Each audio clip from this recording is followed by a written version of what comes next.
Indeed, you can get a completely free legal consultation with an experienced attorney day or night, 7 days a week, even on nights and holidays by calling 1-800-400-5050 or visiting us at www.californialaw.com. There's no fee unless we win. Today, we are going to talk about what you win when you win a lemon law case. The lemon law for defective vehicles can be very sour, but it can also be extremely sweet. Many people have defective cars, and everyone wants to know what you get when you win. Hello, and welcome again to our show. I am Allie. Every day, people are asking a lot of questions regarding the lemon law for defective cars. When their car is a lemon, they want to know how it turns into a tall glass of cold lemonade, or even a nice slice of yummy lemon pie. Today, we will explain what you get when you win a lemon law case. It truly can be super rewarding. And the very first thing I want to tell you is the following.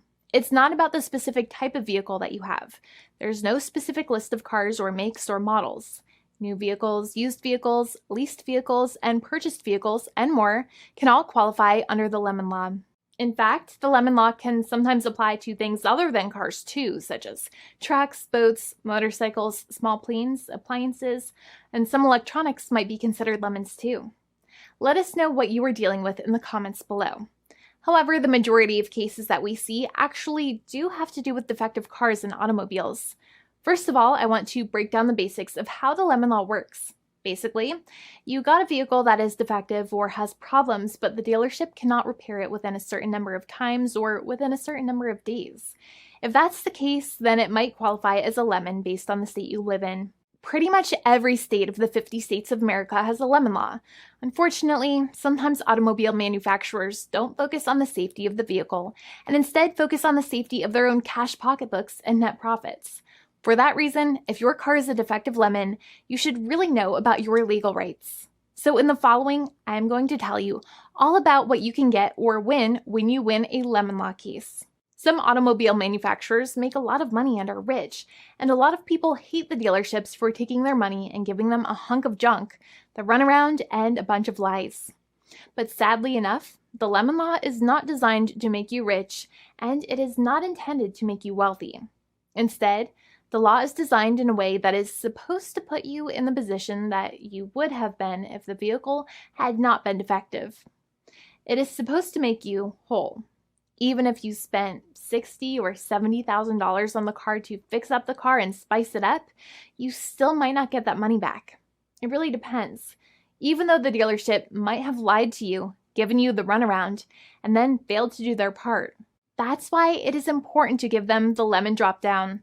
By winning lemon law cases, consumers are really making the road a safer place for all drivers and pedestrians by making automobile manufacturers care more about consumer safety. Now, what you get when you win a lemon law case usually comes down to one of three possible options or remedies. Option 1 is that they might provide you with a replacement vehicle. Option 2 is that they might offer you a refund or what is called a lemon law buyback. Options 3, I will discuss option 3 a little later on in this video, and it is an important option you should know about as well with some real lemon juice. So let's start with the first remedy. Option 1 is that they can provide you with a replacement vehicle, which means you can basically trade your car in for a different vehicle, but there are some important things you should know about this option. The replacement vehicle should be a vehicle of similar value. The replacement vehicle should usually also be a vehicle from the same manufacturer with similar MSRP cost. It's crazy that many times, even though you really don't like dealing with that dealership, you might have to get a second car from the same manufacturer, even though they have lied to you and given you the runaround or given you a hard time. But there is another option with this as well, because year after year, the cost of vehicles might go up and the new vehicle might cost more. That price jump can make it difficult to get a car with the same MSRP price. Even though your car was a lemon, you might still have to pay that extra cost for the new and now more expensive vehicle. Thankfully, there is option 2, which allows you to get a refund through a lemon law buyback. But one of the problems with a buyback is that sometimes you might have to have a trade-in vehicle, and you might have still been required to pay more money on that trade-in vehicle.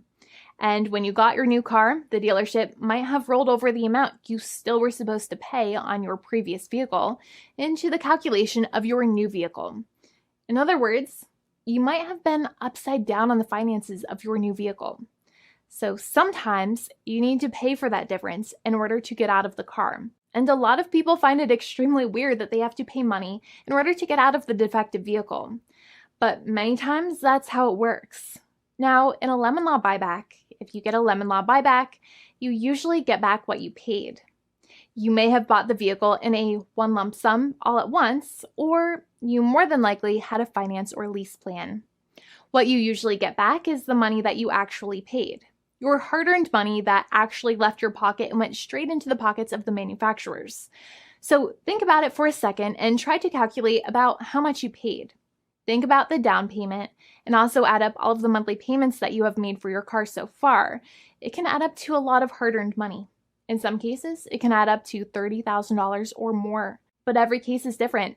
Even though they accept that their vehicle is a lemon, many times the manufacturers still try to pinch pennies and also nickel and dime their customers. So they deduct certain fees during the negotiations, such as an offset for mileage for the portion of time that your vehicle did not have problems. Sometimes it is legal for manufacturers to deduct such things from the settlement you end up getting, but many times they may be doing so incorrectly or it might be taking away too much of your personal money. Having a powerful negotiator and experienced attorney by your side can be very helpful. In addition, most lawyers do not charge you out of your own pocket for their attorney's fees and court costs. Many attorneys only get paid if they win, and if they don't win, they just don't get paid anything. Lots of attorneys spend their own money on your case, and the attorney might never get the money back. But it may make sense for the lawyer to take that risk if you have a strong case. It reminds me of being a kid and selling lemonade and spending my piggy bank coins and quarters to make the lemonade, even though I was never sure if I would make my money back. But when I made amazing lemonade, everybody would want it. We would all be happier as a result. Option 3 is that sometimes a manufacturer might simply pay you a settlement in what is called a cash and keep procedure. That's when you keep the car, but you get paid some compensation for all of the headaches and defects the vehicle caused. Even if you don't have a clear lemon law case, the manufacturer might still make a good faith offer to settle the matter and get it off of their heads. In many situations, even though the settlement might be less than a full buyback of the vehicle, it might make sense for you to accept that offer depending on your goals. In addition, it's usually required that the problems happened while your car was under warranty or extended warranty. Even if you no longer have warranty, but your problems happened while your vehicle was under warranty, you might still have a case. However, without any warranty, you cannot have a lemon law case in most situations. However, you might still have some legal protections such as breach of contract, auto fraud, or something else. The founding attorney of the law firm, Jimmy and I, would love to speak to you. The consultation is completely free, and the team of lawyers can speak to you and review any documents you have for the vehicle, such as your vehicle purchase agreement and repair invoices. Call now for a completely complimentary and fully free consultation with an experienced lawyer. It's free to call 1-800-400-5050 day or night, 7 days a week, or visit us at www.californialaw.com. Lawyers are waiting to speak to you and encourage you to call. This video is not legal advice. I am not an attorney. I'm a paid spokesperson. Attorney Jimmy Hanai is a lawyer in the state of California and handles California lemon law cases. There are no guarantees. This legal advertisement is by lawyer Jimmy Hanai of CaliforniaLaw.com.